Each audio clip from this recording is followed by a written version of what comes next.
I recently started coaching an athlete who we came to find was dealing with some like breathing related issues, and that we needed to address those if he was going to maximize his performance in the sport. So in this episode, I'm going to do a case study on this athlete. So let me give you some details about this athlete. I'm going to call him Evan, but that's not his real name.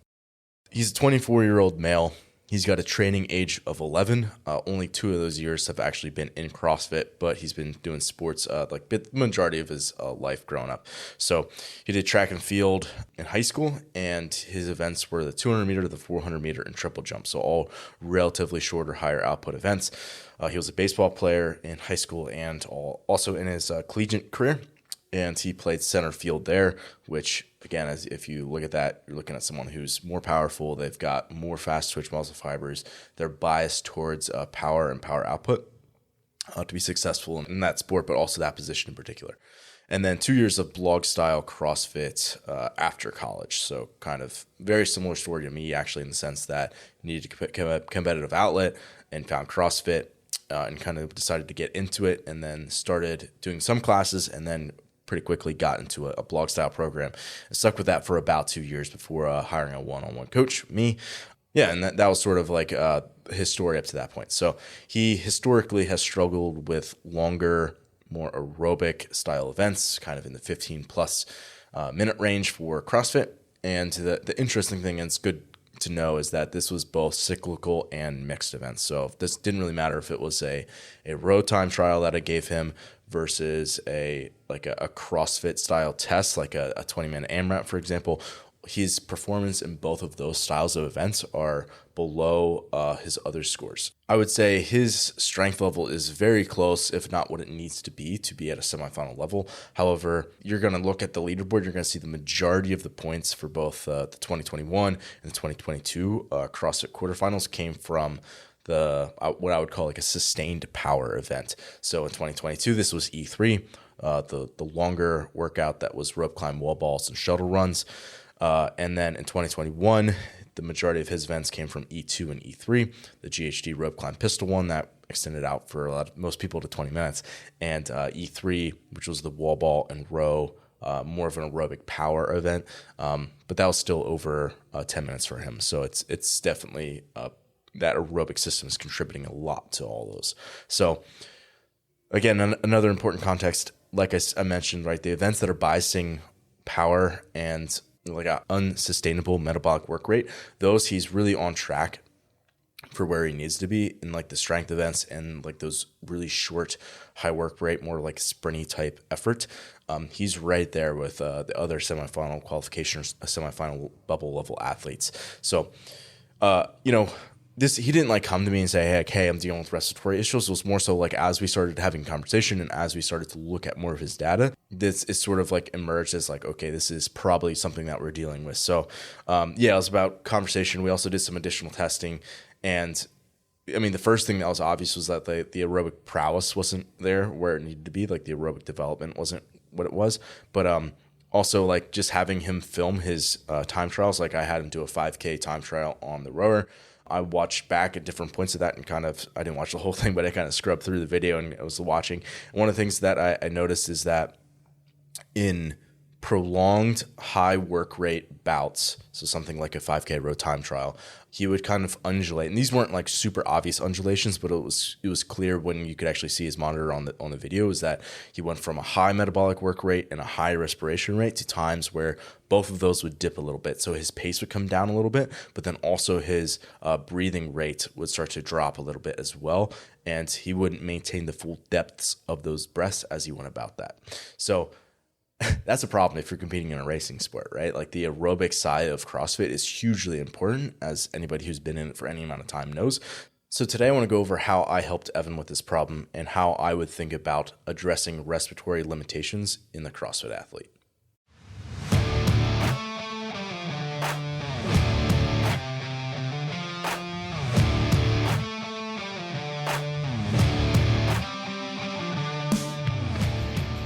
The fitness movement is brought to you by Zor Fitness. We offer coaching and individualized program design, as well as educational content for coaches and athletes. It's all at one place, zorfitness.com. Here are the steps that I went through with Evan. We started by adding volume. 2, we built his work rate, right? So in other words, the density of the work that he's actually performing. 3, we added dynamic contractions, or I should probably say we added more of them back in. And then 4 is working your way back to the sport. So those are the 4 steps that I typically think about when I'm thinking about developing someone's engine as a whole, but also dealing with the respiratory endurance limitations. For each of these, I also want to go over some of the biggest errors or mistakes that I see while other coaches or self-coach athletes are going through that process, stuff that I see a lot. So I recently wrote an article. It was called Building Respiratory Endurance in the CrossFit Athlete. It's got a very similar outline to the show that I'm going to go over today. So I'll link to that in the show notes. Also, I'm going to put all the examples and all of my notes. Actually, I look at the notes while I'm actually recording these. So if you want to see what I'm looking at on my screen as I'm going over this, head over to the website and check it out from there. So it's zorfitness.com/podcast/090. That'll get you to the show notes. Again, I'll link to that article as well. So let's dive into it. So training the breath in the context of sport, especially something like CrossFit, which is a racing or a capacity-based sport, the goal is to drive strength and endurance into the respiratory musculature, if we're talking about someone who's dealing with that as a problem. And in my experience, the only way to effectively do that is when the breath rate matches the work rate. For any reason that there's a mismatch in those two, like a breathing and metabolic mismatch, your performance is going to wane, right? It's going to decline. So there's obviously 2 scenarios that could happen here, right? One where you're breathing faster than your work rate, or your work rate is faster than your breathing. That's your 2 options for the mismatch. So let's go over that first example where we got breathing that is way faster than the work rate. A perfect example of this would be Wim Hof, right? Something that is superventilation, right? You are breathing much faster than your work rate. So in other words, you are going to either be seated, maybe standing, but often seated or laying down, and you're breathing at a very fast, very deep rate, right? So that the respiration level is really high, right? Your respiration rate is high, and also your tidal volume is high. So you're not just doing these little shallow breaths, right? They're full, deep breaths, and they're fast, right? So true hyperventilation. If you sustain that for any prolonged period of time, you're going to pass out, right? You're going to get super alkaline, and you're probably going to lose consciousness or just stop doing that, right? And that's why in something like Wim Hof, you have those breath holds in between, because that's actually sort of helps you balance out back to like more of a basically getting back to homeostasis. And if you sustain that, it's not going to go super well for you. So that's why you're going to incorporate breath holds into something like that. However, the issue, if you're dealing with an athlete and the athlete's in a sport and that's what you're training for, rather than just trying to get other benefits of something like Wim Hof, right? If you're training at someone like a CrossFit athlete, then if you want to work on their respiratory endurance, you have to stress that musculature to the point where it's actually going to drive adaptation. And likely that can't happen when you're taking those breaks in between, right? It would be like you're doing rowing intervals and you just stop every time you start to get fatigued. Right? Like that's not going to drive enough fatigue into the system where you actually get good adaptation. It's the same thing here. Unless you have a work rate that's high enough where you can sustain a really fast, deep breath rate for a long period of time, you're not going to get the adaptation that you want or that you maybe would expect out of that. So I am not a fan of doing a lot of seated breath work for someone who's dealing with respiratory limitations in sport, right? There's other reasons why you might do that. Mindfulness, regulating state. There's a lot of tools that are underneath that, but I don't think the respiration in terms of like dealing with like the musculature itself is a good reason to do that. That's my opinion. So the other scenario would be that work rate is faster than your breathing. And this happens a lot in CrossFit. So this is where you need to be really careful about how you give and what you give to your athlete. I mean, number one, if the work rate's higher than the breathing rate, it could be because you're doing really just unsustainable work, right? You're working really fast. You're doing, minute intervals on the salt bike and you got a long rest period in between. You're going to be doing unsustainable work. There's a lot of anaerobic activity. So this could also be because of something like holding your breath while you're doing movements. So if you're doing really heavy thrusters, it's at 185, 125, you're going to have to hold your breath the majority of the bottom half of that movement so that you keep that trunk rigidity that you need to be able to move effectively through those. So it could be due to work rate. It could be due to just the nature of the movement that you're having to hold your breath. For Evan, and I think for other athletes like him, where the goal is to build that endurance, and most of the other qualities that are on the more shorter, higher power output end of the spectrum don't need as much development. The best way to do that is through giving them challenging bouts of work that allows for sustainable work rate. Combine that with another caveat being that there's steady blood flow to the muscles, right? That's super important. So there's always this interplay of the respiratory tissue itself and getting adaptations there, the lungs, right? Because those are two different things, right? The lungs are not a muscle, right? We're going after respiratory endurance. We need to target the respiratory muscles, which create the negative pressure gradient and pull air into the lungs. And then the movement itself, right? So the movement that you're going to do, whatever you're doing, dictates how you breathe. The muscular tension requirement, right? So just because it's a burpee does not mean that that's the same, right? A bar facing burpee is a burpee plus a jump, just like a burpee box jump over is a burpee and a jump. However, the requirement of tension of those two movements is not the same. So lungs and the respiratory tissue, the movement itself, the muscular tension requirement for that movement, and then the heart, right? And the heart is a very important one. We could also put in the circulatory system as well in that because vasodilation, constriction is going to affect that as well. So that being said, I don't want to go super deep into the physiology of this today. I wrote a whole book on that, an ebook, Breathwork for the Sport of Fitness. You can check it out on the website if you're interested. But let's actually get into how I dealt specifically with dealing with Evan's respiratory limitations and the way that we went about it. So the first place we did, step number one, is start by adding volume. So I want to start by reading a quote from the article that I wrote. The only way to effectively build aerobic prowess is by doing sustainable work. The only way to learn how to sustain work at a repeatable pace is to do a lot of contractions. The only way to do a lot of contractions is by adding volume.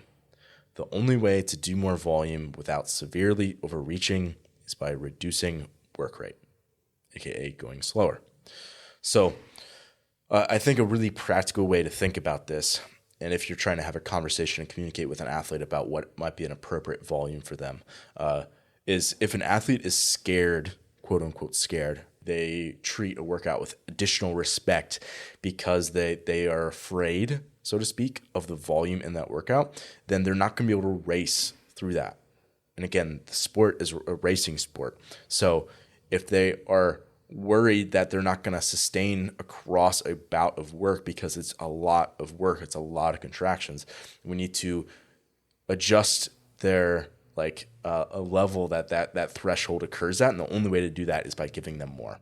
I think a good example would be people aren't competitive in a 5K race the first time they run it, right? If they've never run more than 2 miles and they go do a 5K, they're not going to be able to race that effectively. Likewise, if we have an athlete and they look at 30 ring muscle-ups in a workout and they're like, right? If they're a competitive athlete and they want to be competing at a high level, we need to do things to reset that threshold and to build that up. And really, the only way to do that is if you spend time building up contractions and likely getting at least 2 or past the functional volume of that movement. I think a good contrast to this would be if you're someone and you've done 70 muscle ups in a session before, you can look at a workout that's got 30 in it and you don't have to respect it as much in the sense that you're worried about how you have to pace it out and break it up just perfectly. You can say, okay, yes, I still have to strategize to get my best result on this, but I can race through it versus just trying to survive the volume.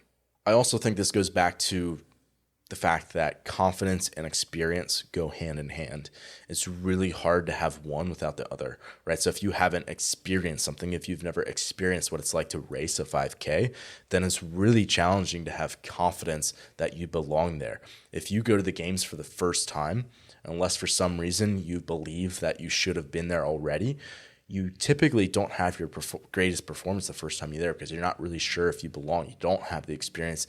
And because of that, you often lack the confidence. Even if you're telling yourself that you are confident, the deep down you often know that you're not, right? So those two things, confidence, experience, that's true for, maybe like competitive experiences, but it's also true for certain qualities as well, like endurance, right? If you haven't spent all this time building up these, aerobic abilities, then you aren't going to be super confident when a workout comes out that happens. And confidence and experience, they go a long way. And also just, like endurance, like being able to sustain a high work rate without having these moments where it dips, like the power dips in the work. And that's what we saw with Evan, right? And that's why we kind of went about going and hitting it in this direction.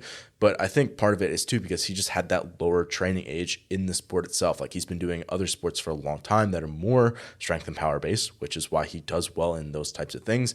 And his genetic components as well, obviously. However, he hasn't had this huge battery of experience, and part of that is playing into the confidence. He can't be as confident because he just doesn't have the experience to actually be able to express on a test like that.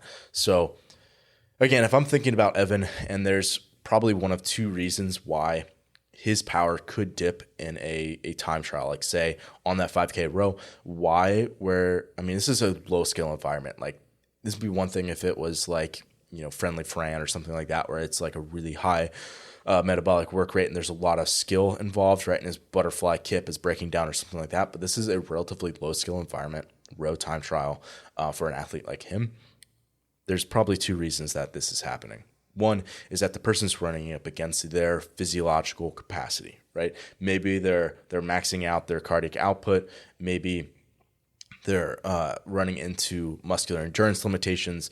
Maybe they're just at the extreme limits of their respiratory endurance and what they can sustain for a ventilation rate for a long period of time. So that's one thing, is that they're running into a physiological capacity. The second thing is that they just don't have the confidence in their system to continue to push hard that entire bout of work. And I think it doesn't really matter to me.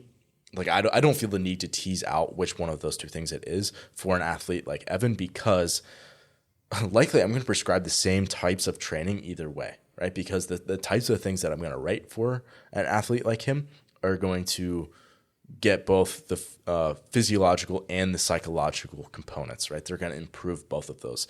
So from a physiological standpoint, something like cardiac output is probably going to be a significant thing that we try to improve, right? The amount that your heart is putting out per beat.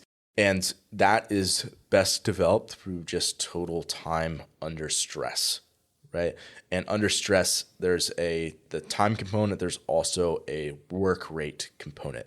So you want to try to maximize both of those the best you can. But again, with someone like Evan and most other athletes like this, especially in more of a preseason or off-season phase, you want to start by adding that volume, building out the time, especially on more cyclical pieces.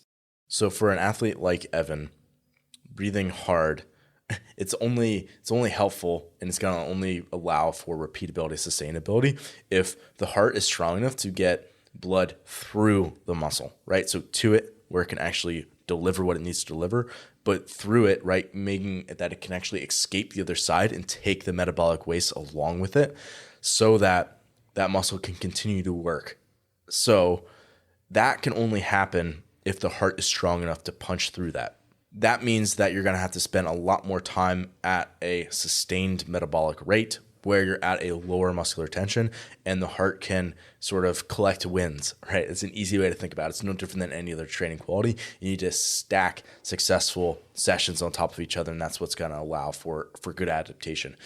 And you're not going to be overcoming a heart-related issue, so like a cardiac problem, by simply breathing in a certain way. Like there's no protocol that's going to get you to overcoming a cardiac limitation in the sport. So last thing I'll say here, and this is for really common that I see for a lot of people, is that if we see an athlete who's more power-based like Evan is, then we have often coaches that are prescribing all this zone work, which is super helpful and a good thing. However, it can't be all of the equation, because for an athlete like him, he's going to produce so much power when he goes back into sporting context, especially in CrossFit, that's not going to carry over super well for him. So you need to be able to do both of those things concurrently somehow, right? Figure out, how can I do this longer zone work combined with movements that he's actually going to be able to see in the sport so that it can translate back and carry over effectively. So the mistake I see most commonly at this step is writing only slow conditioning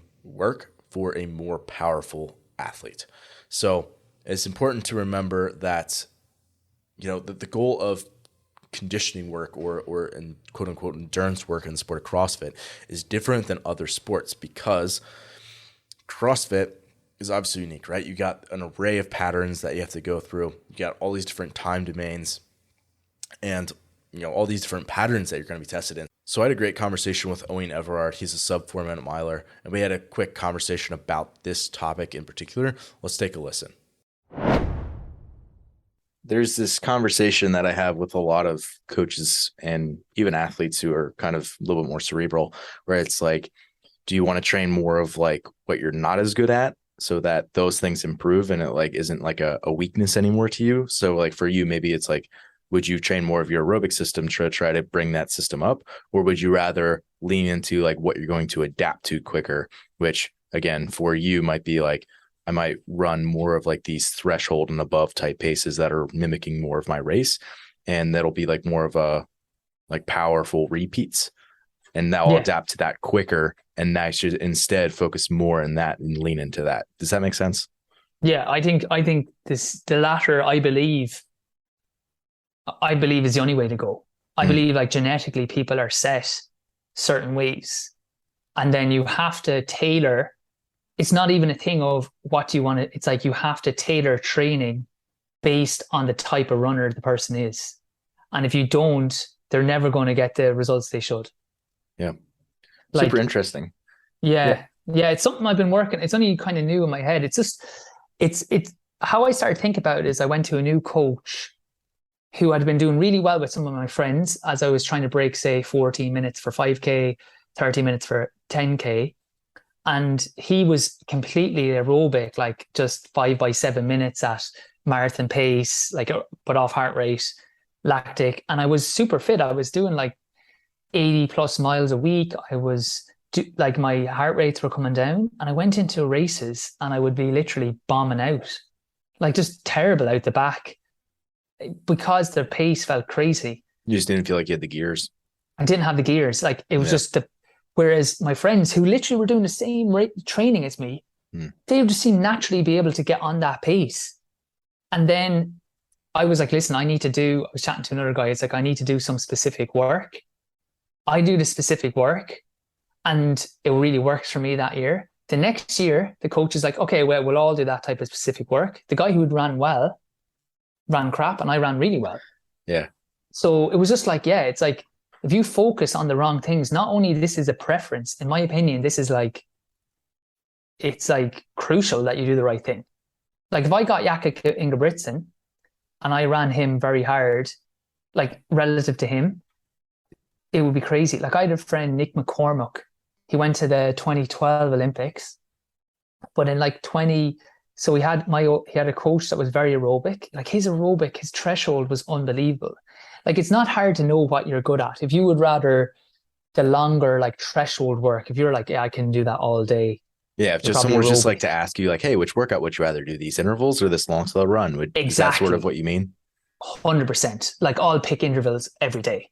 Like I know I'll be good at them. If I've not trained hard for like a month, 6 weeks, I'll go down to the track and I know I'll do okay in the intervals.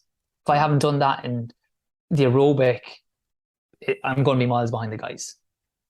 Yeah. So, but he was like that. He was trained aerobically. He ran 3:33. So this isn't a thing of like just being fast, like, or being long distance, but he was like a 5K runner in the end, like the way Jakob Ingebrigtsen is. He's not going to do really well at the 400. Right. They took him, he went into the UK training camp for a year because it's like, oh, you got your potential for, say, in 2009. They were doing loads of that neuromuscular work. So it was all like 6 by a K, hard enough, 5 by a mile, all like track sessions, basically, with like hill sessions. So much less aerobic work. He was running terribly. He got basically kicked out of that program, or he kind of left, went back to the coach. And within first year he came on, that was 2011. And then 2012, he qualified for the Olympics. because he was doing the type of work that works for him. Hmm. And like with that guy, if we were doing intervals, I would be beating him. And he could, at that time, he was able to beat me by at least 10 seconds like, we're not even in the same freaking city in terms of like ability at that time. So I want to give two examples from Evan's training. This is more of a preseason or base building cycle for him. The first one was Monday evening, and the second one was Wednesday morning.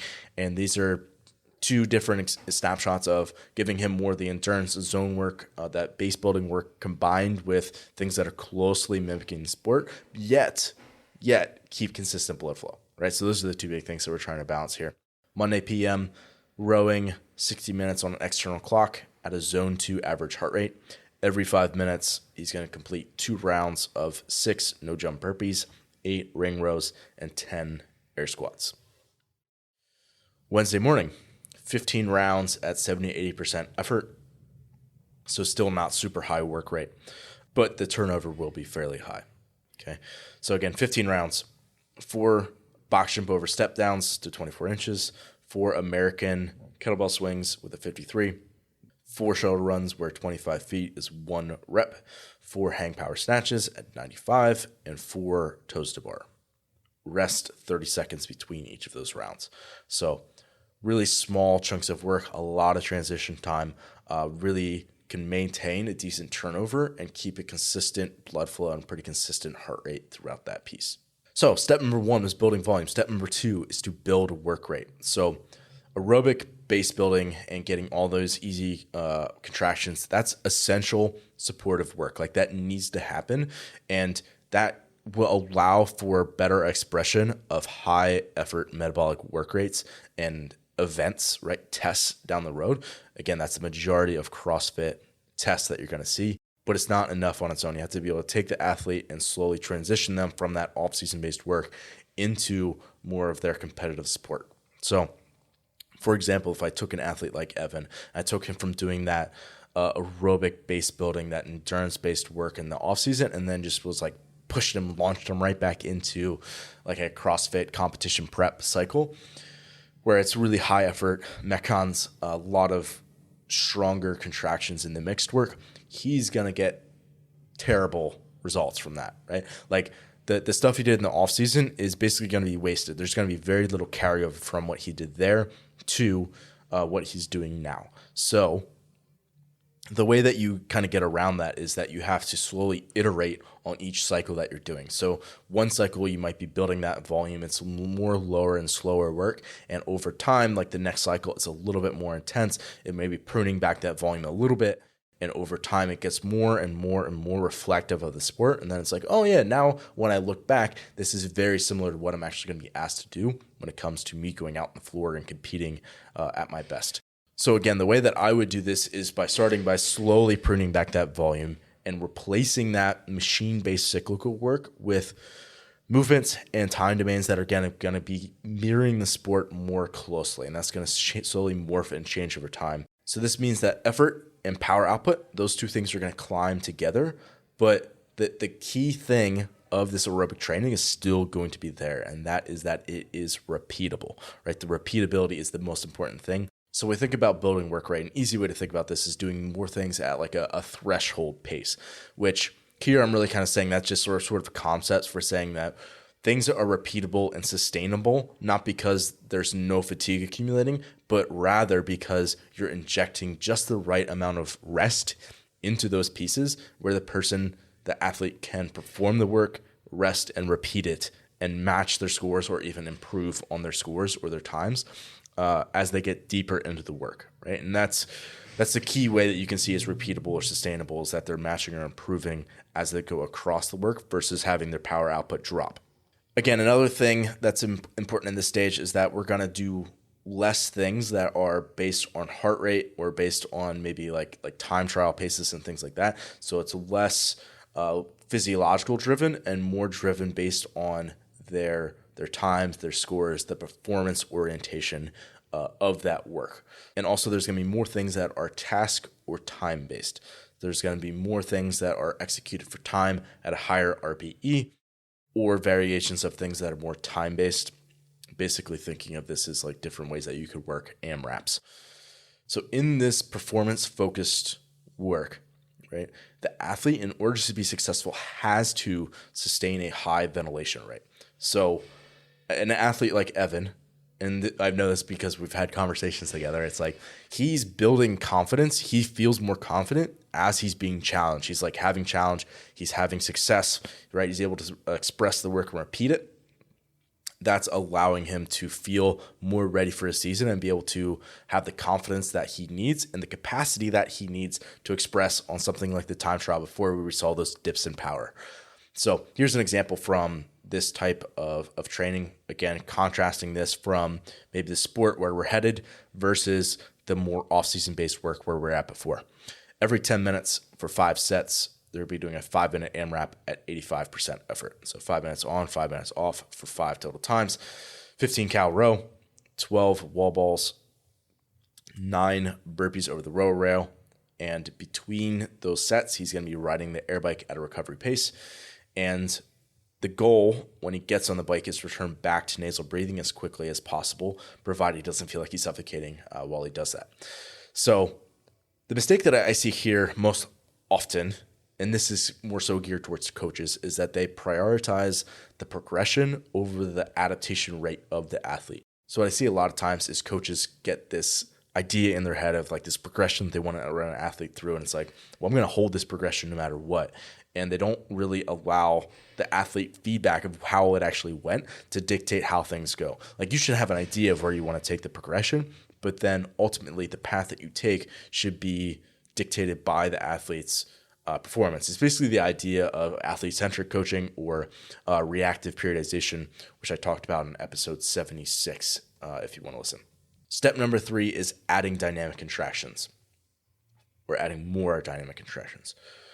Mastering breathing in CrossFit, you cannot do it with cyclical components only, right? You can't air bike or row your way to elite CrossFit performance because the majority of the tests have an acyclical component to them, right? They either involve, gymnastics, they involve weightlifting.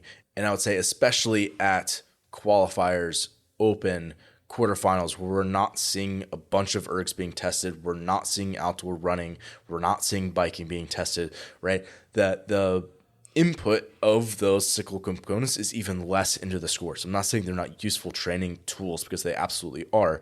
However, that's not how you're being tested. You're tested in largely acyclical movements. So yes, you can use cyclical movements to develop the ability to repeat and express and make acyclical contractions more sustainable. However, it's not enough, right? You have to be able to do both. You have to be able to make all the contractions of the actual movements that you're going to be doing in your competition easier. And the only way to do that is if you actually practice them.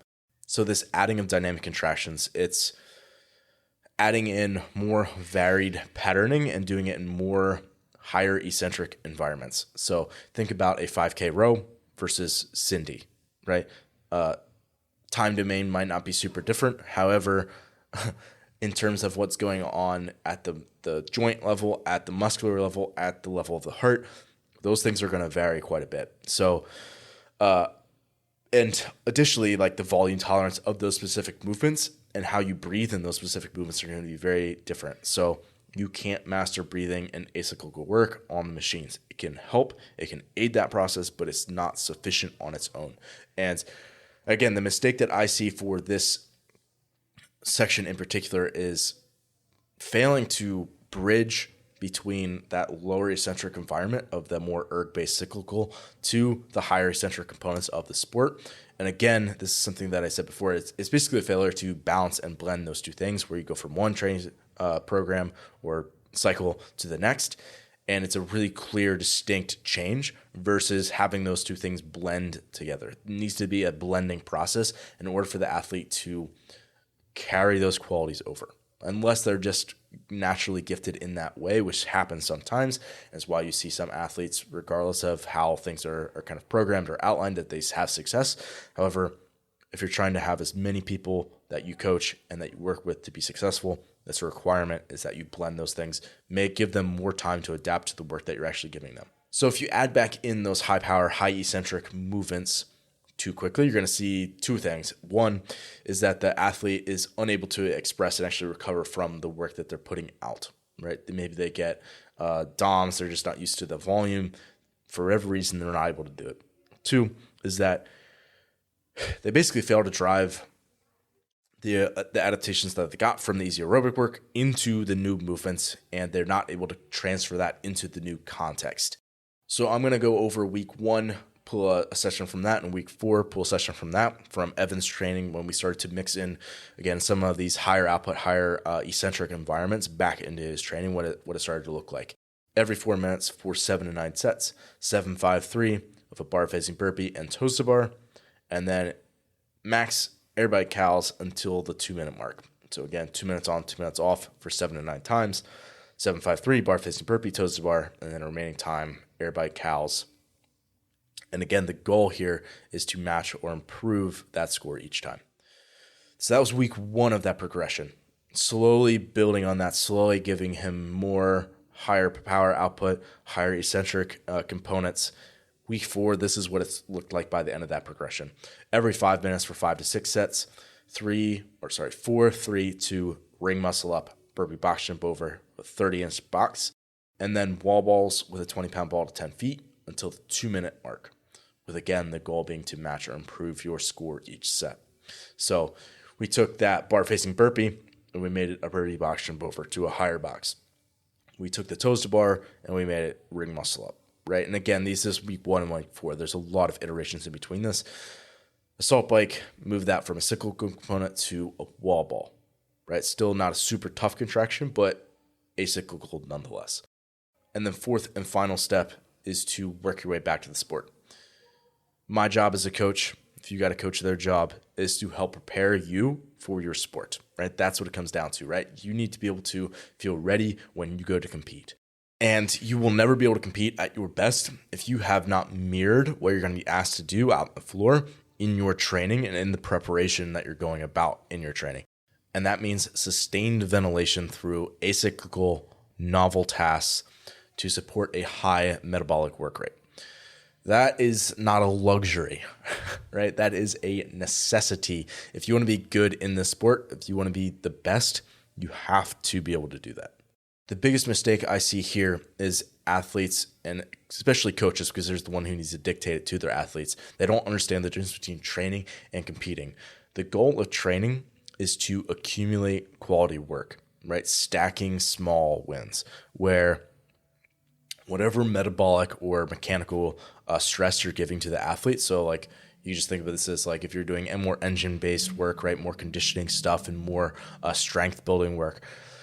It only should be able to stress the athlete to the point where they're getting good adaptations out of it without going so far that it's detracting from their ability to come back and get more practice in, right? So they shouldn't be destroyed to detriment of their next session, right? They need to be able to come in and get another practice session in to be able to accumulate more work, to be able to accumulate another win, right? They need to be able to do that repeatedly over the course of their entire training season.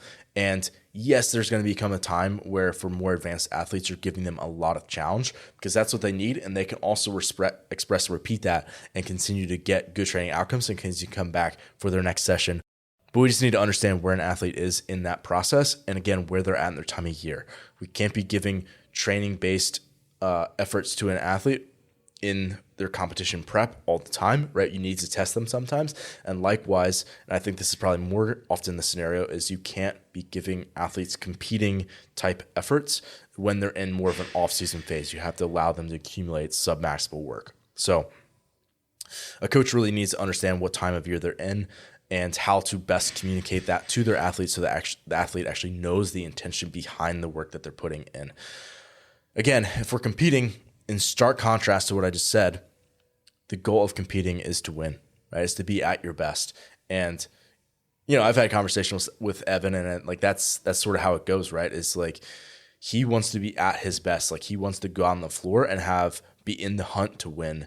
And he wanted a thought partner in that process, and that's why he came to me and why we're working through these things together, right? I listen to his feedback. He listens to the ideas and the things that I'm kind of directing towards him, and together we go about that process. And I would encourage, if you don't have someone in that process, find someone, even if it's not me, that can help you through that process and come alongside you, right? If you want to see adaptations and success and things that you currently don't have, you have to do things that you have not done before or that you haven't done up to this point to push you to get you there, right? So that's my big picture thoughts and how I would think about addressing respiratory limitations for the CrossFit athlete. Thanks for listening today. If you're someone who just found the show, I would encourage you to subscribe so you can stay up to date. If you're someone who's been listening for a while and enjoying what you're hearing, I would encourage you to leave a rating or review for the show. It would definitely help us out. And lastly, if you're someone who does take your fitness seriously and cares about your performance deeply, I would encourage you to look into hiring one of our coaches. Until next time, stay the course.